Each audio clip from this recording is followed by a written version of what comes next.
Halo teman-teman, perkenalkan kami dari kelompok 6 mata kuliah penggalian data. Alfian Hayudian Saputra, 1019-1007, Amalia Miftahul Jannah, 1019-1009, Fani Hartining Tias, 1019-1027, Haira Salsabila, 1019-1033. Di sini kami akan memberikan tutorial mengenai klasifikasi data dengan menggunakan aplikasi WK. Sebelum kita lanjut ke tutorial, kami akan menjelaskan sedikit mengenai apa itu WK.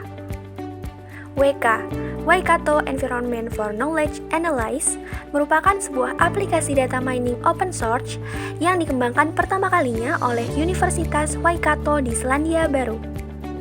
Adapun fitur-fitur yang terdapat pada aplikasi WK, yang pertama ada fitur classification.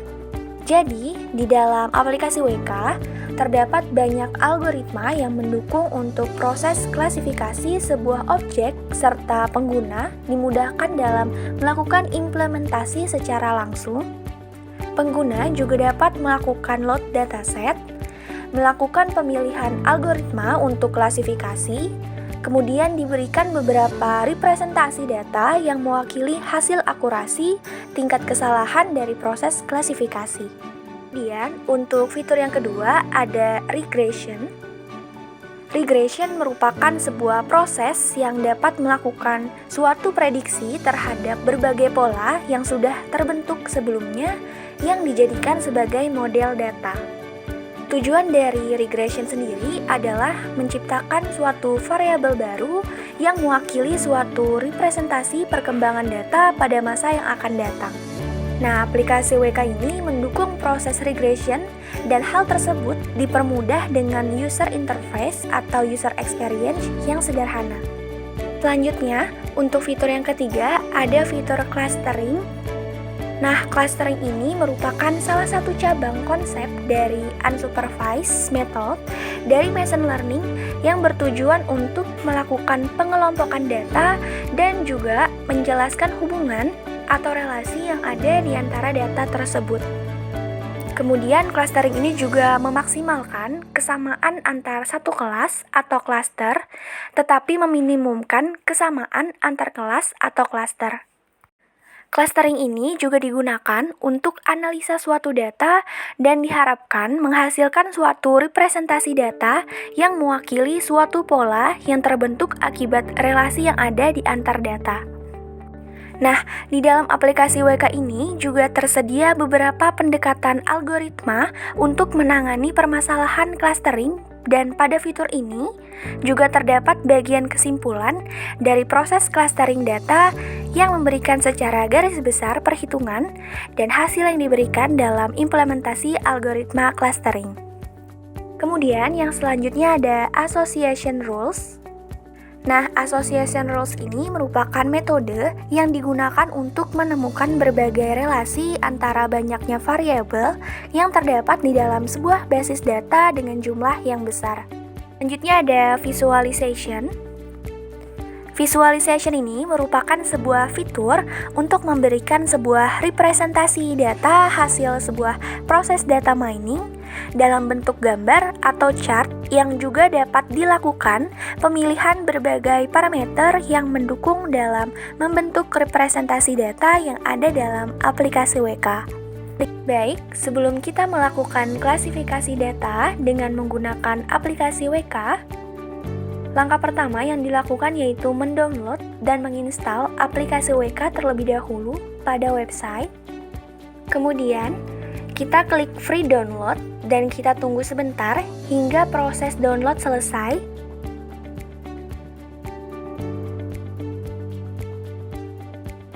Setelah itu, kita cari aplikasi WK yang telah kita download. Kemudian, kita lakukan penginstalan aplikasi dengan klik 2 kali pada file yang telah di-download tersebut. Nah, karena sebelumnya kita telah melakukan penginstalan aplikasi, maka langsung saja kita buka aplikasi WK-nya.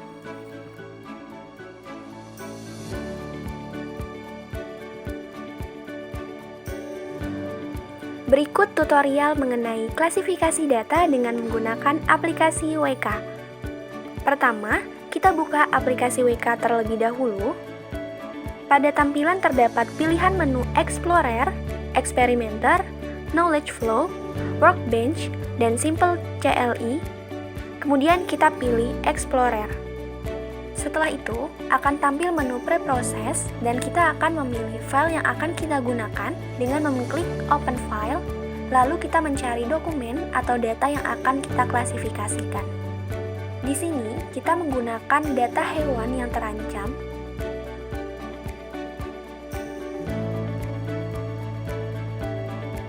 dengan format file .arff.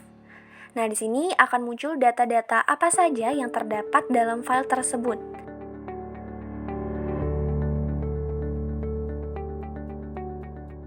Kemudian di sini juga terdapat 4 atribut dan 15 data. Pada atribut nama hewan, akan tampil label nama-nama hewan yang terancam punah dan tidak terancam punah. Lalu, pada atribut jenis hewan, akan tampil label jenis-jenis hewan seperti karnivora, herbivora, dan omnivora.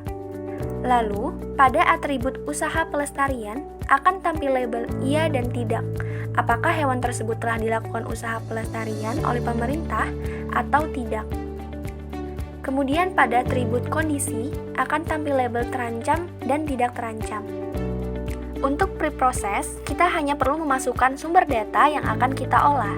Setelah itu, kita akan melakukan klasifikasi data. Pada klasifikasi data di sini, terdapat beberapa metode untuk melakukan klasifikasi data. Di sini kita akan menggunakan metode trace, lalu kita akan menggunakan J48 yang sering digunakan dalam klasifikasi data. Lalu, pada test option, terdapat beberapa pilihan, yaitu ada use training set, supply test set, cross validation, dan percentage split. Di sini kita akan menggunakan percentage split dengan akurasi sebesar 80% terhadap data yang akan diklasifikasikan. Lalu pada kolom nom, di sini kita akan memilih kolom nama hewan, lalu klik start. Setelah klik start, maka akan tampil seluruh data yang telah kita klasifikasikan. Untuk relation, yaitu nama filenya adalah data hewan terancam. Lalu untuk instance atau jumlah data, yaitu sebanyak 15 data. Dan berisi 4 atribut di dalam database tersebut. 4 atribut tersebut terdiri dari nama hewan, jenis hewan, usaha pelestarian, dan kondisi. Dengan tes mode split sebesar 80% sebagai akurasi yang kita inginkan sebelumnya. J48 Planetary di sini merupakan hasil dari percentage split yang telah kita lakukan. Nah, di sini terdapat hasil klasifikasi jenis hewan. Yang pertama, yaitu jenis hewan karnivora. Nah, di sini ada dilakukan usaha pelestarian dengan nama hewan harimau Sumatera. Yang kedua, yaitu tidak ada dilakukannya usaha pelestarian pada hewan elang. Jadi, kesimpulannya adalah pada jenis hewan karnivora terdapat usaha pelestarian pada hewan harimau Sumatera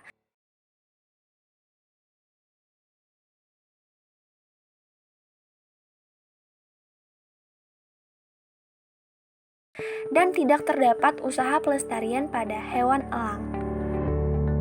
Lalu, pada klasifikasi selanjutnya, yaitu pada jenis hewan herbivora.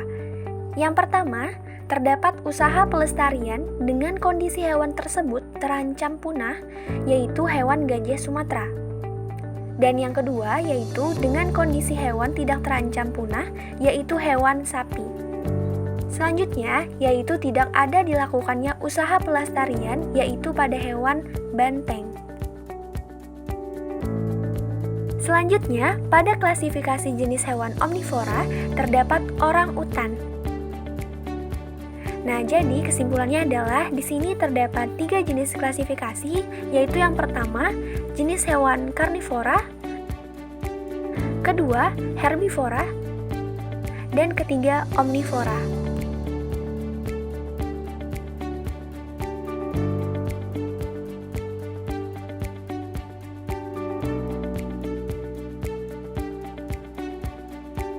Berikut juga ditampilkan data-data yang sesuai dengan klasifikasi data pada data hewan terancam punah.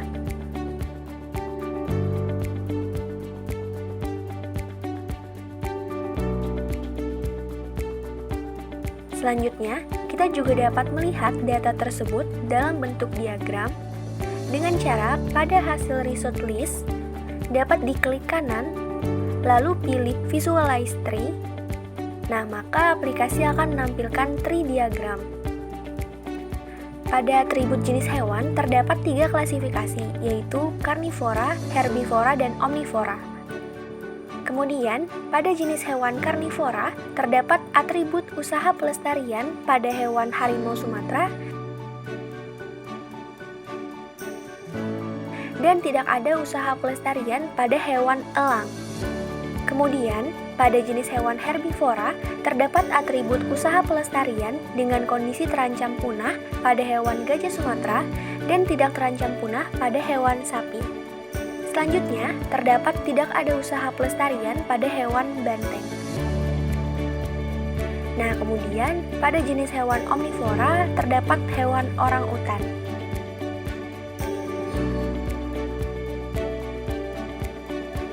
Sekian tutorial mengenai klasifikasi data menggunakan aplikasi WK. Semoga bermanfaat.